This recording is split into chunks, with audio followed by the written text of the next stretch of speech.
बस बंद होने के बाद भी हर रात बस रोड पे कैसे चल पाता था? क्या बस नंबर 343 का रहस्य कभी पता चल पाएगा?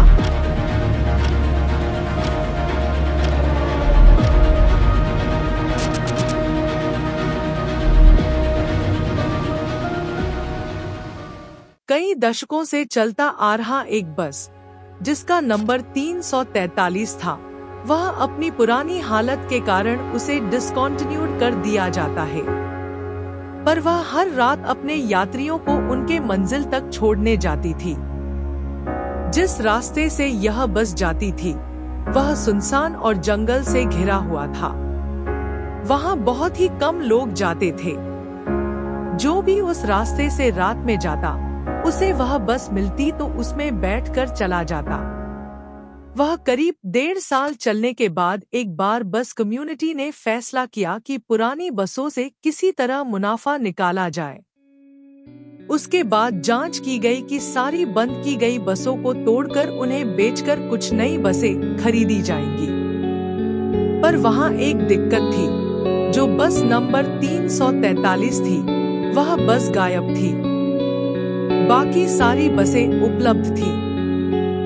तो उन्होंने बस नंबर 343 को ढूंढने का फैसला किया और कुछ दिन बाद उन्हें कहीं से खबर मिली कि वह जहां बस चलती थी, वह बस वहीं चल रही है। तो उन्होंने 2 लोगों को भेजा कि तुम लोग जाओ और ढूंढो कि क्या वाकई में वह बस उस सड़क पर चल रही है या नहीं। चार्ली और प्रकाश ने जी सर कहके वहां से चले जाते हैं। चार्ली और प्रकाश करीब 30 साल से उस बस कम्युनिटी के सदस्य रह चुके थे। तो वे दोनों रात को निकल पड़े।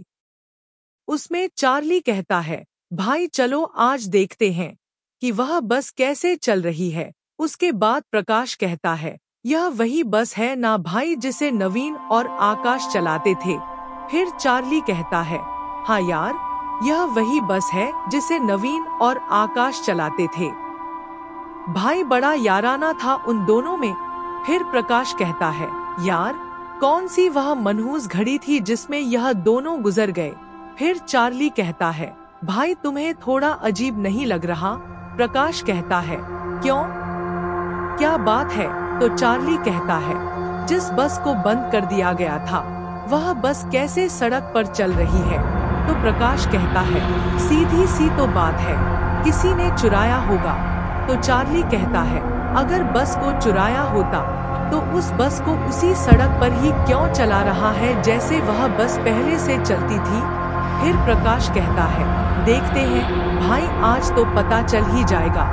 उन दोनों ने उस रास्ते में उस बस के आने का इंतजार किया। उसके बाद वह बस वहां आई और चार्ली और प्रकाश के पास आकर रुक गई। उसके बाद चार्ली और प्रकाश दोनों बस के अंदर चले गए। उसके बाद उन्होंने जो देखा वह किसी सदमे से कम नहीं था। उस बस को चलाने वाला नवीन उस बस के ड्राइविंग सीट पर बैठा था और आकाश, जो उस बस का कंडक्टर हुआ करता था, वह नवीन के बगल के कंडक्टर वाले सीट पर बैठा था। इसे देखने के बाद चार्ली और प्रकाश दोनों थोड़े घबरा से गए।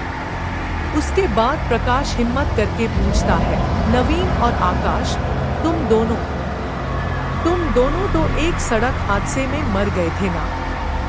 तो तुम दोनों इस गाड़ी को कैसे चला रहे हो? उसके बाद आकाश कहना शुरू करता है, उस रात हम दोनों जब बाइक से जा रहे थे तो हमारे सामने कुछ गायों का झुंड आ गया, तो हम बाइक को संभाल नहीं पाए और हम खाई में गिर गए।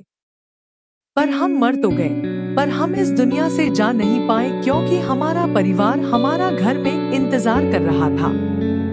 पर हम घर जाकर उनसे किसी तरह का भाव व्यक्त नहीं कर सकते थे। पर परिवार को तो आर्थिक सहायता तो करनी थी, तो हमने इस बस को, जो हमारी रोजी रोटी थी, उसको हमने दोबारा चलाना सही समझा। उसके बाद प्रकाश और चार्ली भावुक हुए और उन दोनों ने पूछा, हम क्या कर सकते हैं जिससे तुम्हारी मुक्ति हो सके? तो नवीन कहता है, मुक्ति कैसी होगी? मैं अगर चला जाऊंगा तो मेरे परिवार का ख्याल कौन रखेगा? उसके बाद प्रकाश थोड़ी देर सोचता है और कहता है, एक काम करते हैं, हम इस बस को लेकर कम्युनिटी में बात करके हम कुछ हिस्सा तुम्हारे परिवार को भेज देंगे, तो इससे तुम्हारे परिवार को कोई तकलीफ नहीं होगी। फिर आकाश और नवीन चार्ली और प्रकाश से अलविदा लेकर चले गए और उस दिन से हर महीने उस बस नंबर 343 से जो भी मुनाफा आता था वह आकाश और नवीन के परिवार को कुछ हिस्सा दे दिया जाता था। इसके बाद से उनके परिवार को किसी भी तरह की परेशानी नहीं हुई।